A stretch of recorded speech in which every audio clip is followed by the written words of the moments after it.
welcome to the 428th episode of the Internet of Things podcast. This is your host, Stacey Higginbotham, and your co-host, Kevin Toffel. We have a lot to talk about this week. We're going to be talking about Pixel tablet reviews, some advances in smart energy management and energy harvesting. We've also got, some water management actions, some data on the industrial IoT that's out, and new Wi-Fi 7 chips that are going to bring some surprising characteristics to your devices. We'll also be talking about some fun projects and an update on Philips Hue lights. And we'll hear from our sponsor, Blink. We're also going to hear from our guest, who is Ran Rath, the CEO and co-founder of Sensibo. He added ChatGPT capabilities to his smart air conditioning controller, and he talks about what they learned doing that and some other ideas he has for ChatGPT. All of this and more await you, but first, a message from our sponsor. This week's sponsor is Particle. Are you looking to fast-track your IoT project? Well, you could have joined Particle at their Spectra conference on June 21st. There were 3,000 developers there, and they're all learning why Particle was the fastest way to get started on IoT. As the leading IoT platform provider, Particle was committed to making the IoT accessible to everyone. Their newest Wi-Fi module is called the Photon 2, and it makes it easier than ever to get started with the Internet of Things. Whether you're an experienced developer or just starting out, you can go to Particle to find out the latest information about their Photon 2 Wi-Fi development board. Visit particle.io. Okay, Kevin, let's talk about your experience with the Pixel tablet, because we were excited, then we saw what it was, and then we were disappointed. But here's our chance to possibly be excited again. Are we? Well, it depends on what you're looking for. I would like a smart home display. Well, it is. It is. I mean, everybody's review came out at the same time earlier this week. And after I published our review, I read the others. And I was more of an outlier. So I want to be upfront about that. Most people were very positive about the Pixel tablet. They were happy that it included the dock. It was $499 for the tablet and the dock. The docks are $129 extra if you need more of them. But by and large, the tablet experience is really, really good. This is the same processor chip that's inside the Pixel 7 Pro, which I also used for review purposes. So it's pretty fast. There's plenty of storage. The screen is nice. You've got new multitasking. So as a tablet, it's the best that Google's put out, I will say. And that's not a very high bar, but... Because Google hasn't put out a lot of tablets. Well, the old Nexus 7 was one of my favorites, quite honestly. But, okay. In any case, I'd say it's a good competitor to what's out there from, say, the Samsung line. Lenovo has some decent ones out there now. OnePlus has its own now. So it's right there. It's very good. And it's got, some of the Google special sauce of certain features or apps and so on. It falls short for me from the perspective of our listeners and our readers from a smart home perspective. It's like Google had a great idea but implemented half of it, because the speaker dock is exactly that, a speaker dock. It is not a smart speaker, if that makes sense. We've talked about this before. You can magnetically attach the tablet to the dock. It charges the tablet slowly, more slowly than if you just plugged in the tablet, quite honestly. But it charges the tablet and it has it out there for everybody to see. And it boosts the audio quality because there are speakers in the dock. But that's all it does. When you take the tablet off and somebody's gone to use it, you could have had a nice Google smart speaker there, but you don't. And that just fell short for me. However, you put the tablet on the dock and you get hub mode, which is new for the tablet, and it's the newer Google Home interface. And I'll be frank with everybody, even when it's not on the dock, you still have access to hub mode on the tablet. And again, it's the same interface as the new update Google Home on the Google Pixel 7 Pro. So it's it's not a magical feature here. They're kind of touting it as that, right? But it's not. It's just not. It feels like such a weird product in the sense that I get that it is a problem. Sometimes when you're binging, or you pick up your tablet and there's not much charge left and you're like, oh, but I really wanted to keep watching my show. But then you're like, oh, I've got to go plug it in. And then you're awkwardly stuck to the plug. Maybe having it in a place that's convenient and watching it while it's charging on a dock is better. I don't get why you wouldn't want to have the intelligence in the dock itself, because like even if you were going to use it kind of like as a recipe display or a timer for your kitchen or something like that, when someone grabs it off the dock while you're doing something, then all that functionality goes away instead of like retained in the base of the device. It's probably just more expensive and they didn't want. So I was going to ask you a question, and obviously you read my review. I was going to ask you a question because to me, I ended the review saying, yeah, the dock is great if you use it and all that. When you're not using it, it's just collecting dust because that's all it is. It's just collecting dust. It can't do anything without the tablet. So my question to you is, knowing that they bundle this tablet with the dock for $499 and the dock itself is $129 if you want to add more of them, do you feel the dock is worth $129? No way. I mean, I feel like it's just bundled there. Like, I feel like you're basically buying a full-on tablet because $500 for a high-quality tablet, it's kind of pricey, and I look at the dock as like this interesting little add-on feature, It's pricey for an Android tablet, let's put it that way. That's fair. And just so people know, I am a heavy-duty tablet user when I'm not on a traditional computing device using either an iPad mini or the 12.9-inch iPad Pro. I have no docks for those, obviously. And I wouldn't pay $129 if they made the same dock for that. I just wouldn't because it's useless without the tablet, They solved the problem of a tablet without a battery charge. And because Android, unlike iOS, supports multiple profiles on the tablets, like I've set up my wife as a user and she has her own dedicated apps and access to Gmail, yada, yada. And then I can tap a button and I can log in and then I use it as mine. So that's nice. So ultimately, am I excited? Me personally, no. However, for people who are looking for a multi-purpose tablet, meaning multi-users, that also is a smart speaker and smart display when you dock it, sure, it's good. It could have been so much more. It could have been a Matter border router. It could have been a Google Home speaker and all that. So that's my disappointment. I am with you. So bummer on the Pixel tablet front. I will not be getting it. It will not be replacing like any of my Nest devices that I'm getting increasingly worried about as Google deprecates them, sadly. So moving right along, let's talk about energy. And I feel like we should just have like a energy section of the show because every week we're talking about either smart energy or energy storage, or in this case, energy harvesting. Dracula Technologies, which is a company we've talked about quite a few times here on the show, they have announced that they have increased the performance of their flexible solar panels modules. I don't know. It's basically extruded plastic that harvests solar energy. They use inkjet printing technology to build these or produce these little light energy collectors. Yeah. And they've boosted the performance by 25% with their latest generation. So you're seeing these, and this is really fascinating because traditionally when you think of like a solar cell, you think of like a hard piece of plastic, or not really glass. I guess solar panels are on silicon, but yeah. Either acrylic or glass or whatever they are using for the transparency. But yes, it's a very rigid product. Exactly. And so you're like, okay, you think about like your old school, remember your solar powered calculator? I know people don't have these anymore, but you had that bar across the top. Yep. With Dracula's technology, you can actually integrate solar into all kinds of places, and companies are. So I know that I've talked to some companies making remote controls that they're experimenting with the Dracula technology to put that in a remote control in a format that we don't actually have to notice. It doesn't change the design, like the familiar design of remote control. We're just adding a solar element to it. And then with like an Atmosic chip, then you suddenly have this energy harvesting remote control that doesn't need batteries anymore. Yay! I'm very excited about that. Just to be clear too, I mean, yes, 25% is a big, sizable boost here. It is.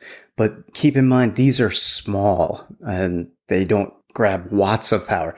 These are for like tiny devices. Tiny devices. These are microwatts. So basically the output or storage that they can gather, it went from like 500 microwatts to 750 microwatts with the same amount of physical space.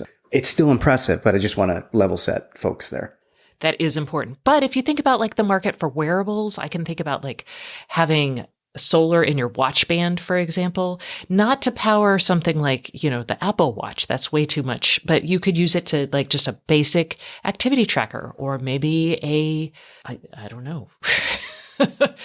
Well, there are actually some smartwatches that have two displays. It looks like one is your traditional OLED, but over top of that, they have like an LCD that is used for like low power mode or always on that just sips energy. And like these can generate power, up to 750 microwatts, like we said, with light under 1,000 lux. It's like it doesn't have to be bright sunlight. So just wearing that around in the day, if you've got one of those dual display ones or a device that uses a low power display, like an e-ink device, it could be like a vitamin D detector. So you have to go out into the sun to charge your wearable and it'll be like, okay, sufficient. That's actually a health tracker that it really improves your health Yeah. Living up here, I'm like, I could use one of those. All right. So that's on the energy harvesting side. Now we're going to move over to the energy storage side. Savant, which is they're a CEDIA type company. They're professional smart home installers and have been for years. They make computers. They used to make computing and smart home systems. They still do. But they've been adding smart energy management. A couple of years ago, they introduced a smarter breaker box, or rather the individual breakers that you could put into a breaker box. They also bought GE Sync lighting, so they may be familiar to you from that. But they've actually launched an energy storage device. It's the Savant Power Storage device. And this is going to be expensive. The pricing for this starts at $19,500. And that is the smaller version. It does have a 10-year warranty and it's going to be eligible for tax credits. We've talked about this. The Inflation Reduction Act is going to make tax credits available for energy storage, for smarter breaker boxes, that sort of thing. But it's still going to be expensive. This is very much a upper middle class kind of deal. Yeah, I've actually looked recently at the Tesla Powerwall just to see what the costs are, and I think the batteries are 13 grand. If you bundle with solar, you get a discount of like $1,800. But this is a comparable type system. I think it's their take on the whole home smart power storage market because it's got the inverter that's integrated. It's got the battery in there. It's got a application for software management, and it does smart things where it can use battery power during peak times, so you're not paying peak rates for electricity. So it's that kind of thing. It seems much more scalable. I mean, they say it can be tailor-made to up to 800 amps for a home, which is redonkulous. Yeah. Well, they say their LFP battery system houses between 12.5 kilowatts to 125 kilowatts of storage that deliver between 20 kilowatt hours to 200 kilowatt hours, which is... That's a lot. A lot. Like in a average day, we use maybe 20 kilowatt hours here. We have a lot more. I was like, okay, I forget. We have a hot tub. I'm just going to stop. Oh, there you go. There you go. Obviously, if our power's out, we're not running the hot tub, but it might come in handy actually. Okay. Anyway, the point is this is now available. We probably, you know what, Kevin? I'm going to promise you guys sometime this summer, we're going to do a what to look for in smart energy management devices, because we should do that for y'all, because it's going to be something that we need to talk about and understand, and it will be an integral part of a smarter home. So I commit to doing that for y'all. Let's talk about smaller storage, maybe a more budget-minded energy storage and an associated device. Kevin?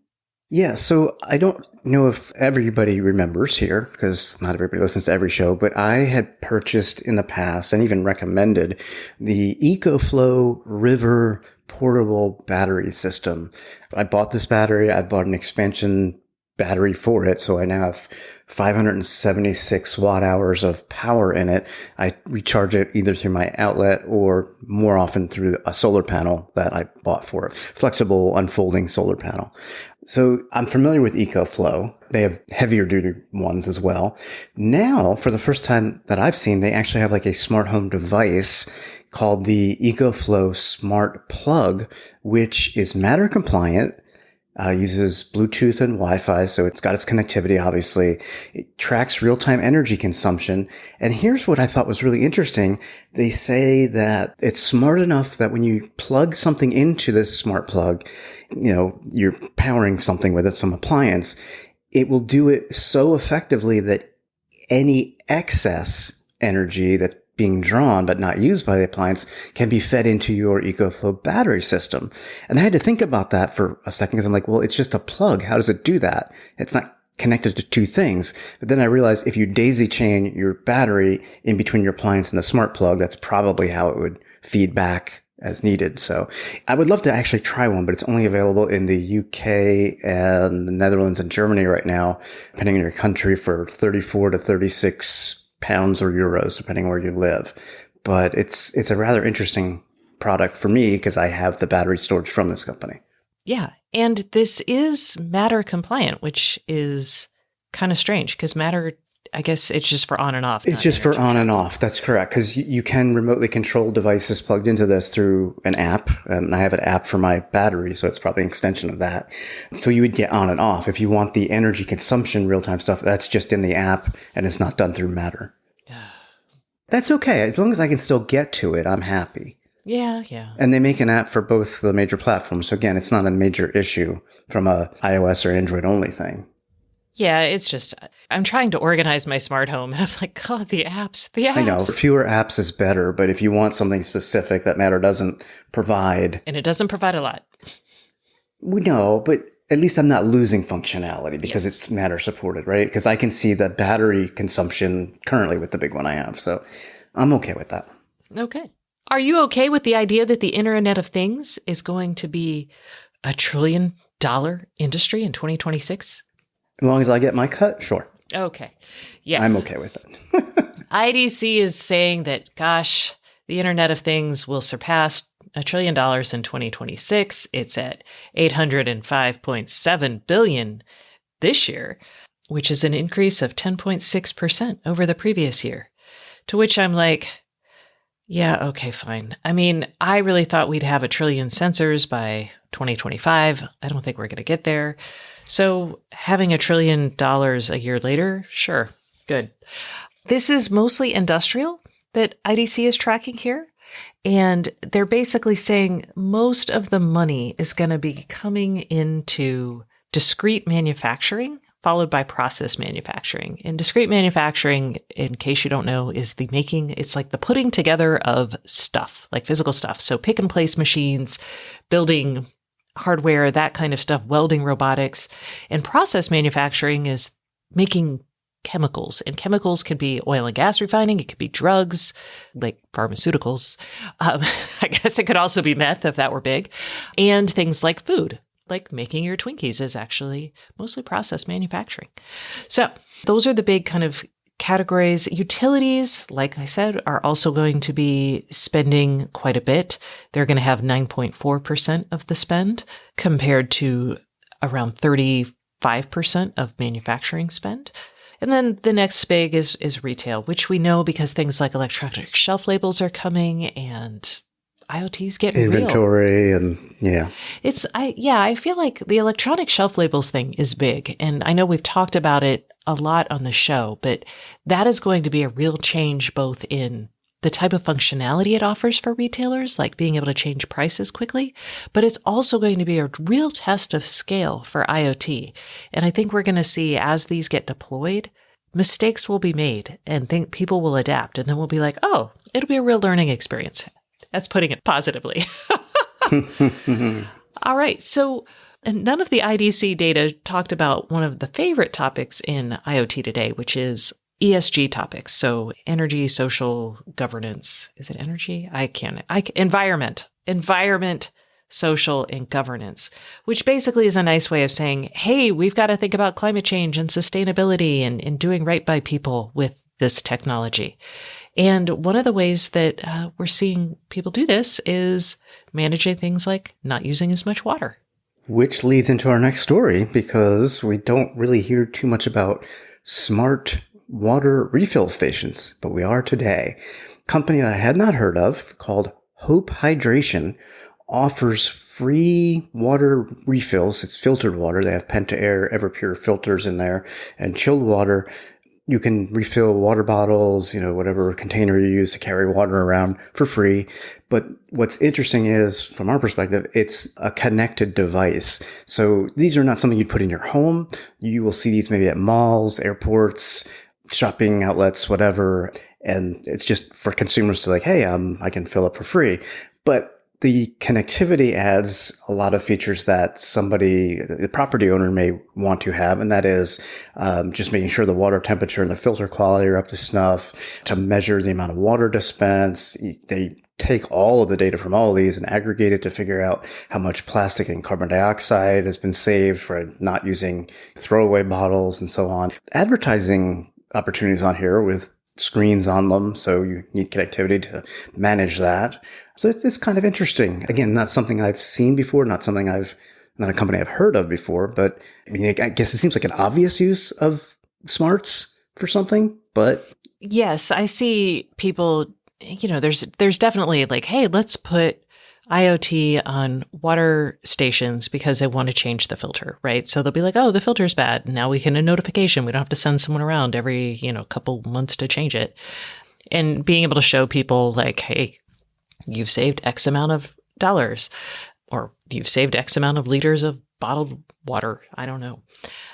So these are around. The advertising is a little bit of a new twist. It might make up for the connectivity costs, I guess. I don't know. I don't want to be advertised everywhere. No, it would actually be nice if these were like the New York City Link Wi-Fi kiosks all up and down the streets where you have free Wi-Fi, and it's subsidized, I should say, by advertising on the panels. But it'd be kind of nice if they had made these Wi-Fi hotspots too for people who can sit and drink their water and check their email. But here in America, connectivity is actually pretty good with cellular, so I guess not. Yeah, I guess. Anyway, I'm not here for it. We don't get out much. Yeah. So let's talk about chips, because I love them. Broadcom this week, they did a refresh of their Wi-Fi 7 chip lineup. And if you guys are like, what, Wi-Fi 7, Stacy? We're just on 6 and 6E. Come on. I know. Bear with me. This is a whole thing. The 6E kind of got in the way of the 6 to 7 refresh, I would say. And 6E, for those of y'all who are like, what, Stacy, are you talking about? Is when the FCC said, hey, you know what? We're going to allocate a whole new band of spectrum for Wi-Fi, which had historically been dual band, 2.4 and 5 gigahertz. And now there's 6 gigahertz in there too. And that's what 6E is. It's really, it's a whole clean block of spectrum just for Wi-Fi, mostly for Wi-Fi devices like computers and gaming devices and maybe your smartphone. And mesh networks, backhaul for the mesh networks. Right. And backhaul for the mesh network. So it's basically because all the other areas are pretty congested, especially 2.4, which is actually where a lot of your IoT sensing devices are. But we actually apparently are seeing more even sensors going not to 6E, but to 5 gigahertz, which I was like, dual band Wi-Fi sensors, that's kind of crazy. But Silicon Labs is actually talking about that. So great. Anyway, back to Broadcom. What they've done with their latest chips is integration, because Broadcom is great at integrating a bunch of radios on a single chip. Yay! It's what they do. They're adding, for enterprises, they're adding Wi-Fi 7 in triple band Wi-Fi 7, and they're also adding 2 other radios. And those radios could either be Bluetooth in 802.15.4, and if you're like, basically 802.15.4 can be Zigbee, or it could be Thread. And I think you could actually, there are other proprietary technologies that run on top of that as well, but Zigbee and Thread are your big ones. Now, so they're putting these in enterprise APs, access points that, will go inside offices, warehouses, etc. And that's because the IoT is becoming real. So yay, IoT. They're doing all that. They're also going to do a integrated chip for cell phones that is going to have the same functionality, which if you're like me, you're like, wait, does that mean I could one day have Zigbee or Thread on my cell phone? And the answer to that, according to the Broadcom folks I spoke with, is yes. They don't expect these out in actual hardware devices until like 2025, but apparently phone manufacturers are interested in putting 15.4 radios on your phone. And Kevin, you scoffed at this idea. Well, because it can kind of turn the phone into a hub of sorts, but the phone is not always plugged in. I leave my phone at home, right? I know I'm weird, but I don't really see that. You don't see the point? It's not making me too excited personally, no. Yeah, I'm with you. I understand why you might be like, but I take my phone everywhere. It's kind of like back in the day when we had like Bluetooth light bulbs and suddenly everyone realized that Bluetooth was terrible for this functionality because your house was maybe bigger than the Bluetooth range, or you'd leave and then you can control them. This is the same sort of issue, but it does bring up, I think there's some really interesting options to power something like a tablet. So like you could have a tablet that lives in your home or a docking station that would have these integrated radios. Because remember, when you integrate, it becomes much cheaper to buy this functionality and put it in a device and more energy efficient. So what I think will happen is we'll see these not necessarily for your phone, but having that scale of the phone brings the cost down. So then you've got a tablet that could actually act as a smart home hub in ways that it can't today. Kind of like how the iPad used to be a HomeKit hub. Exactly. Not anymore. Not anymore because you can't keep it powered all the time. And if you wanted to, you could even, it might make onboarding Zigbee kind of devices or Matter devices easier, right? You wouldn't actually have to go all the way to Bluetooth. So I think there's some interesting opportunities. I don't think it's like the end all be all, but I thought for our audience, it's worth noting that these exist and there's this opportunity here. Speaking of chips, did you know that if you want to make your own Thread border router for Matter, you can do it for as little as $18? I didn't know I wanted to make my own border router for Matter. That's your assignment. That's your assignment. Your assignment is to spend $18 and go buy the new Espressive hardware development kit, which basically runs on the ESP32, just like 99% of all the other Espressive stuff. It's a little board that can be a Thread border router. I want to be careful though, because even though it has the proper radios here for Thread support, it is not a Matter certified flavor. So you're going to be running open thread software on that, which is not a big deal. Like this is obviously geared towards device makers and prototypers, but you could do this in your home with open thread. It's just when you onboard it, because of the Matter security, you're going to get a little warning saying this is not certified. Are you sure you want to do this? And if you're me, you're going to click, yeah, I want to do it. Exactly. So this is just for people like Kevin and maybe me one day. Okay. And finally, Philips Hue. Hey, they're getting some tweaks. I call it a fix. Okay. I would, because what happens is people have realized that if you dim a Philips Hue bulb by X%, say 50%, the lumens aren't going down the same amount as 50% on other bulbs. It's just not as accurate as people have expected. So what they're doing is they're adding a brightness balancer. So you can fine tune the brightness specifically within the entertainment area of the Philips Hue app. So it's not like in your main app settings, you're going to have to go to the entertainment area, or within an entertainment area, I should say. So I find that kind of strange, but whatever. But that's just the way the world is. Okay. Yeah. Well, on the plus side, you're also getting support for more automation conditions with the motion sensors. The Hue motion sensors currently allow like 2 different conditions. Here you can now trigger up to 10 different conditions based on the time of day and what motion is detected or not. So, okay.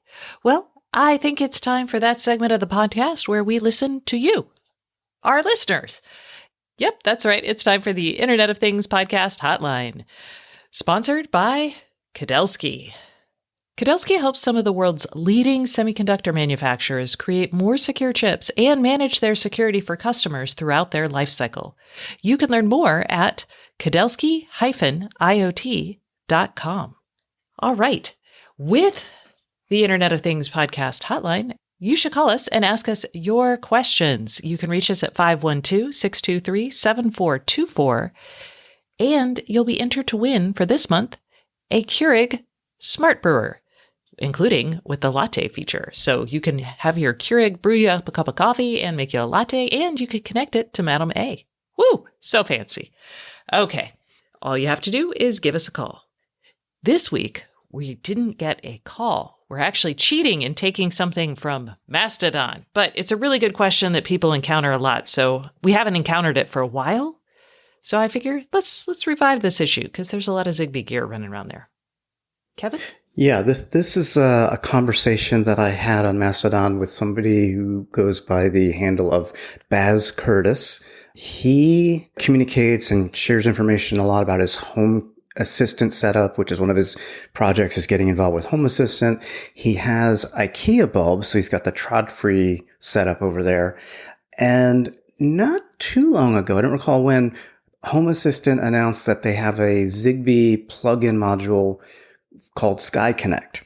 And basically you just use a USB cable to connect this module to your Raspberry Pi or whatever computer you're running Home Assistant on. And that adds Zigbee support. But Baz Curtis had problems trying to get those IKEA bulbs to pair to Home Assistant using the Sky Connect. So we had some conversation. I got his okay to share this information. A lot of other people chimed in on the thread, which was actually kind of interesting. And my first suggestion was, hey, I think you got to factory reset those IKEA bulbs so that way they are unpaired from the trod-free stuff. And he tried that, but it didn't help. So after a couple people chimed in and he did some other research, he saw that you can have a problem with the Sky Connect. It's an interference problem of all things. If you're using a USB cable with it that's maybe not shielded well, and the USB wires are crossed behind the device, behind the Raspberry Pi in his case, it will just create this interference so that the Sky Connect can't make the connection. So undoing that, I guess, or upgrading the cable would help. But undoing that little crisscross of the wires, even that still didn't quite do it. He did eventually have to remove the trod-free bulbs from his IKEA app. And unfortunately, it seems like it's hard to remove or factory reset these things because basically it's turn them on, turn them off 7 times. But he actually started with the bulb off, counting to 11 seconds for each on and each off. Eventually the bulb started to pulse, indicating, yes, I'm ready for a setup now. And then he was able to add it to Home Assistant with no problem. So there's 2 potential solutions. Maybe only one will be needed in certain cases, maybe both.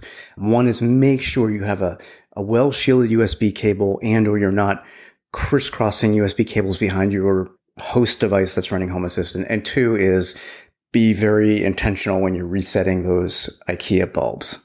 Yeah. Okay. Wow. That's a lot. It is a lot. It seems like a pain in the neck, but you know what? If you want it to work, that's what you're going to have to do. No. All right. I mean, I get it. If you have a low-cost cable, and I don't know if he used the one that came with the Sky Connector or if it even comes with one, but, you got to have good shielded cables to prevent this type of interference problem. Yeah, I'm not going to advocate everyone go spend billions of dollars on monster cables, but a good shielded cable is unfortunately really important with all electronics. And absolutely. After rebooting and then my normal stuff, cabling is the beginning of layer 2 of my troubleshooting journey. Or maybe it's layer 3 with layer 1 just being reboot. Layer 2 is usually send Kevin a text message saying, hey, what's going on with my thing? Hey, that's not true. Sometimes I can get to layer 2 on my own. This is true. This is true. But yeah. Okay. Well, I hope that helps. And if you would like to ask us a question or just be entered to win, give us a call at 512-623-7424. All right, that concludes this segment of the show, but please stay tuned for our guest, Rand Roth, who is the co-founder and CEO of Sensibo. This is a device that will actually attach to your IR-controlled air conditioner, so that's your window air conditioners, your mini splits, all those things. And they have added ChatGPT to their products, so we find out how they did it, what they learned, and more. But first, a message from our sponsor. This week's sponsor is Blink.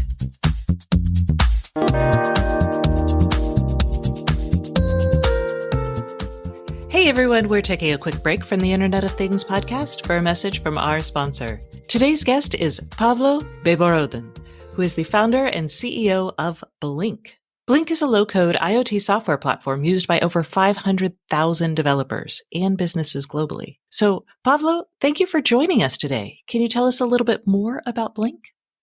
Absolutely. Blink is a low-code IoT software platform for manufacturers of electronics goods. We provide companies with a self-serve solution for their IoT software needs, everything from a hosted private cloud and firmware libraries to white-label mobile apps and a business management dashboard. Our typical customer is a company that is great at building hardware products, but is not an expert in software and doesn't want to be one. Basically, we eliminate the need for an expensive engineering team and dealing with multiple service providers, which allows our clients to focus on their core objective, building and selling great connected products. So maybe you could share some examples of how businesses have used all of these capabilities? I have two favorite ones, actually. The first one is a company that builds tobacco and vape smoke detection devices for schools. When they signed up the first client in December, they only had 2 weeks while school was empty for Christmas holidays to deploy a fully working commercial solution. Their prototype was already working with Blink, and they focused on the installation itself. And in parallel, their business server was launched, mobile apps were published to the app stores, and in January, just 2 weeks later, first vaping alerts were already coming to the school stuff. And what is your other favorite use case? The other one is a US company that builds slick and cute AC units. When they found Blink, they had all the product and manufacturing sorted out. They even knew how the app should look like, but didn't have anything built on the software side. What really amazed me is that they had a great business team, but no engineering in-house at all. And about 4 months later, their ACs were ready to be shipped, the whole cloud infrastructure was ready and waiting for these devices online. Apps were built, with no coding by the way, and published to the app stores. Alexa and Google Home skills were ready. And now this product is a huge success. You mentioned that they built apps without any coding. Can you tell me a little bit more about that? Sure. Blink app is a native iOS and Android app that works in 2 modes. One is a constructor mode, and the second is a customer-facing mode. In constructor mode, you can choose from dozens of customizable UI elements like buttons, sliders, charts, maps, gauges, you name it, and then drag and drop them to the canvas to create a custom UI for your connected product. We support multiple pages, various interactions, and a ton of other features designed specifically for IoT use cases. Once the UI is ready and it works with the device, you can share it with the client, and they will be able to activate their device by connecting to the Wi-Fi network, start using it, get important alerts, share access to the device with other users, create automation scenarios, and much, much more. All of that with no coding involved. But the best part is that these apps can be branded and published to the app stores under your company name. Excellent. So where should our listeners go to learn more about Blink? Go to blink.io, that's blynk.io, try the platform with a free account, or get in touch through our contact form. We'd love to hear from you. And that is Blink, blynk.io.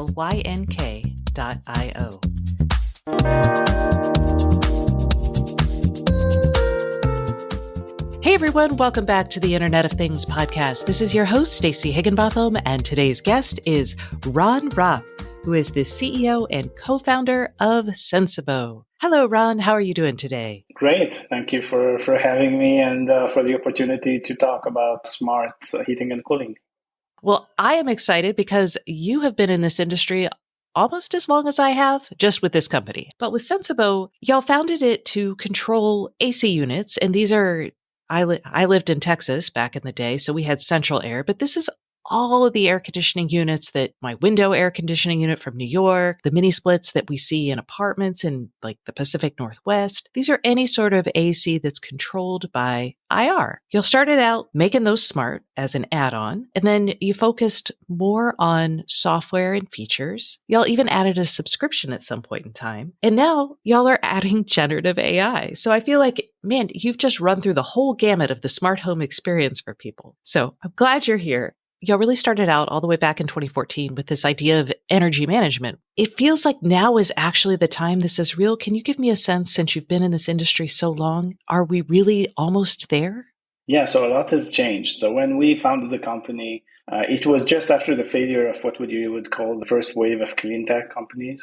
So when you would talk to either investors or partners and you would say, hey, I'm doing a sustainable clean tech company, it would end the meeting probably.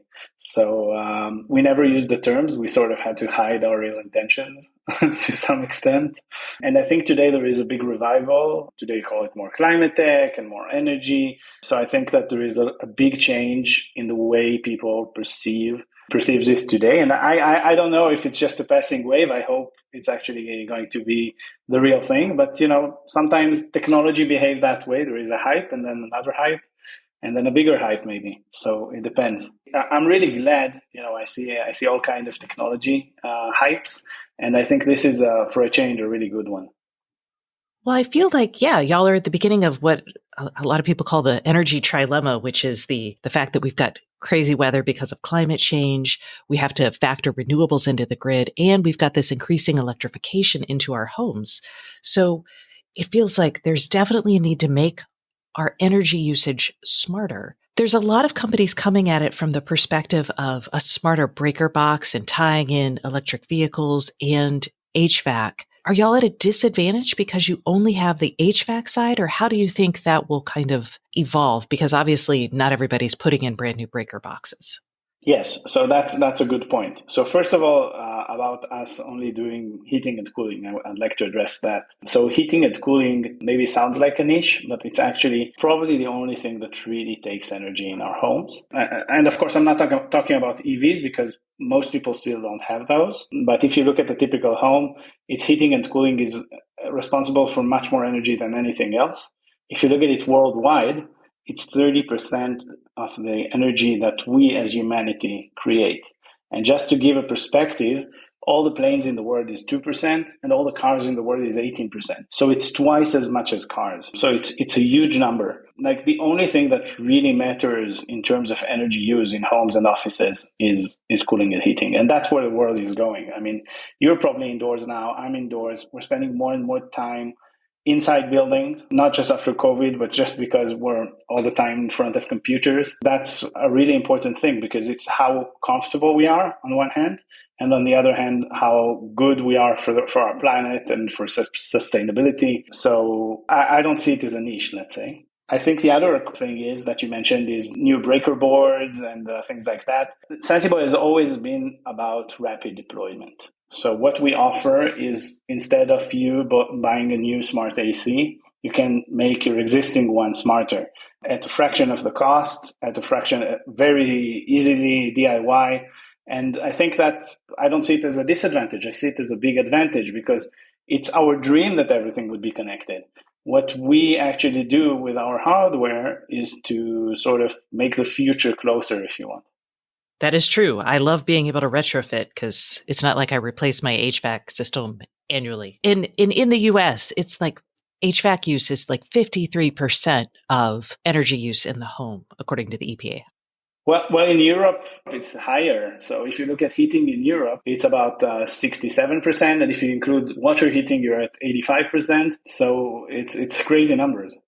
Yes. HVAC is huge. So when y'all started out, you started out with this device that I could stick on my wall and it acted like as an IR controller for my HVAC. And there was software that could say, hey, it looks like you live like this. It was very much like the Nest thermostat did, but worked on other air conditioners. So now y'all are adding generative AI to what were just more traditional predictive algorithms. And I'd love to hear what y'all are doing just with generative AI and how real that is for your products today. Right. So I think generative AI is something we're very excited about. I am very excited about. The minute that ChatGPT became public, I think it's the first time there is an opportunity for companies to leverage AI in a way that wasn't possible before. And we I think we're in the beginning of a revolution. And like the thing that we noticed, we were playing around with it because I always love playing with new things. And we said, oh, there are so many things you can do with it. And we were like, hey, how can we use it in our product? Is it possible? Because like most of what we do is signal analysis, and we do, the good old signal analysis, like clustering and putting it into different classifiers. So we're doing already all these things, but there's like, a lot of people talking about AI and it sounds like magic, but a lot of it actually is tweaking parameters or making things, it's much more manual than you would think. And suddenly comes this tool that is the LLM, right? Which is so generic and it's outsourced completely to another company. And then you're like, okay, what's important is how fast I can find a use case for it and how smartly I can engineer the prompt or the API calls. And we were thinking, okay, what can we do with it? And we just tried, entering loads of that data to it and see how it reacts. And that's how it started. So I think I am very excited about it because I think the less parameters you need to tweak, the more real AI it is, right? And that's what we're experimenting with it right now. And, I think it's already giving a lot of value. We got like excellent feedback from customers, but I think it's just the beginning. And what are you using it for specifically in your products today? We did a whole infrastructure that would let us to bring more features in the near future. But right now what it does is find schedules based on usage. So it tells you like, hey, I noticed that you turn on and off the air conditioner at these times. How about I suggest a schedule for you? Another feature that just came out is with triggers. So when the temperature goes above this point, you usually tend to turn on the AC. So I can just automate this for you. So this is like the feature that went out now, but actually we have like lots of new ideas on how to use it.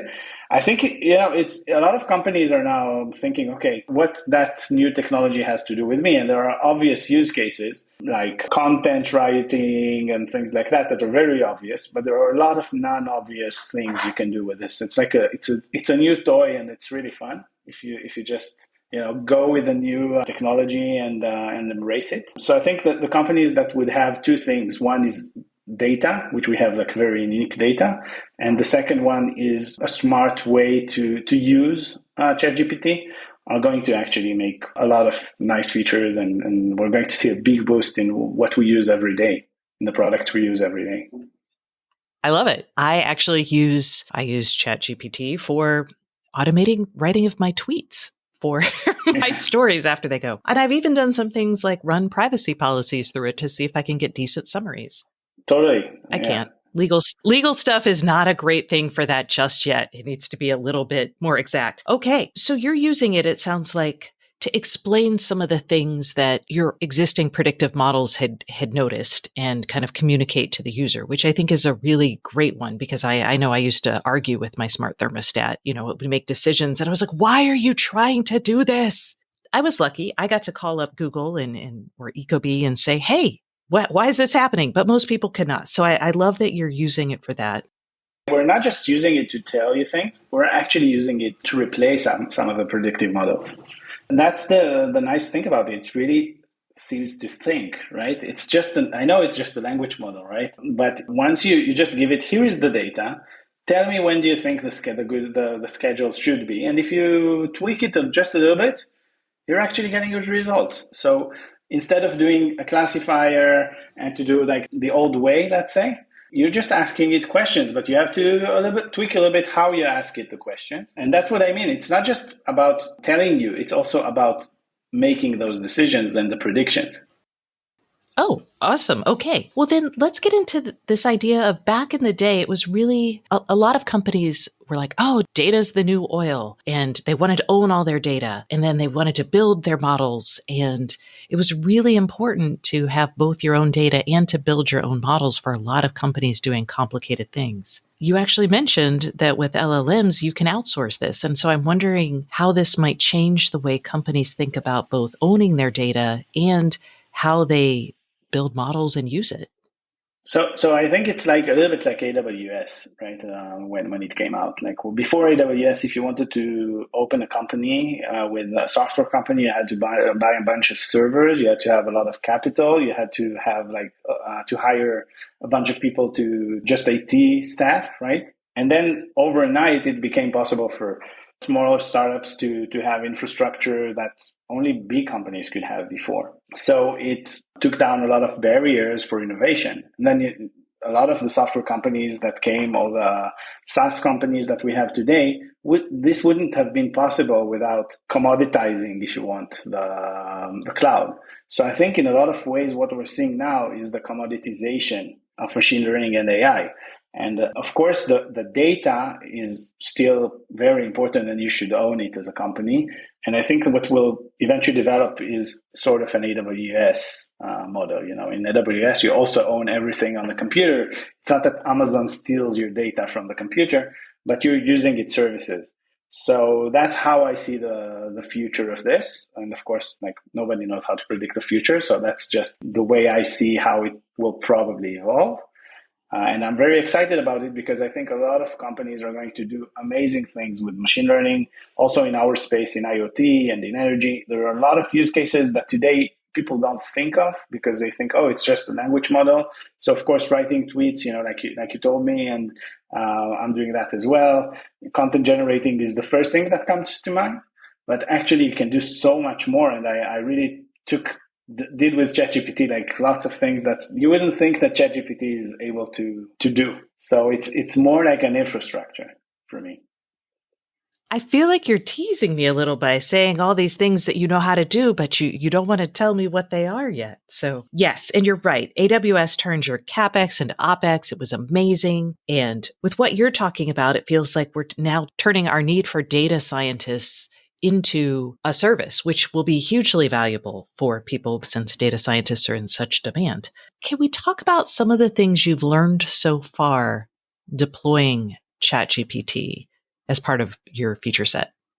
So, I mean, what we care about in Sensible is how we save an average of 20%. Like our claim to fame is how that we can save energy and both keep comfortable at the same time. And actually, the reason why we can do that is because what's missing to an air conditioner today is, first of all, it doesn't sense really anything because it has one temperature sensor located inside the air conditioner. So it really knows very little about the environment. So it's missing a lot of data that comes primarily from sensors, but also from habits, from how we use it.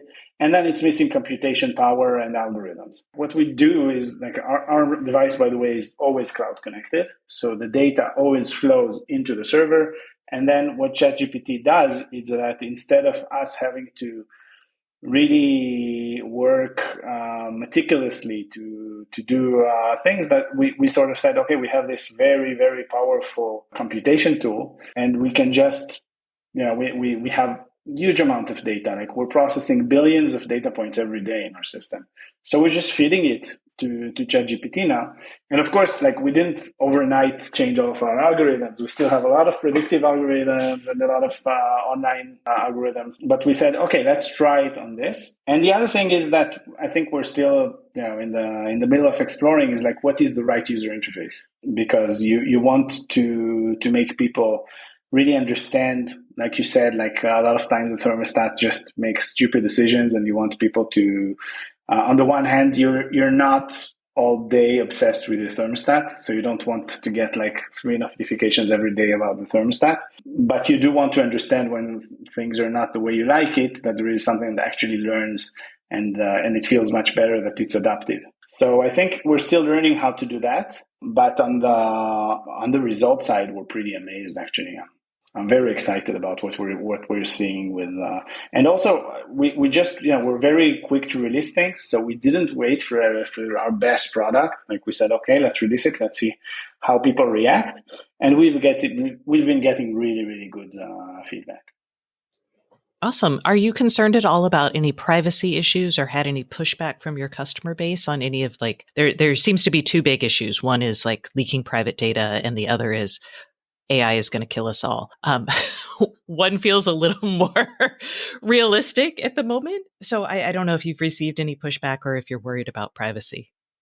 So privacy is always an important thing, and yes, I'm worried about privacy, both as a person and as a business owner. We always take it very seriously. We always anonymize the data whenever we can, so we're not sending it with any identification or location data or anything like that. And of course, there are different, like the temperature is not a very interesting thing usually.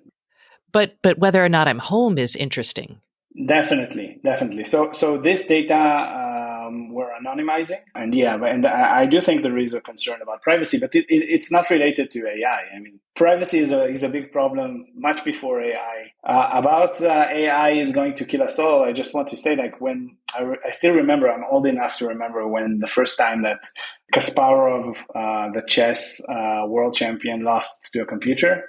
And everyone said, okay, now chess is old news. Like nobody would want to play it once computers are better than humans. And actually, it's just being more and more played by people. So I'm not very worried about that. It's going to control us and we're going to have real fun with it.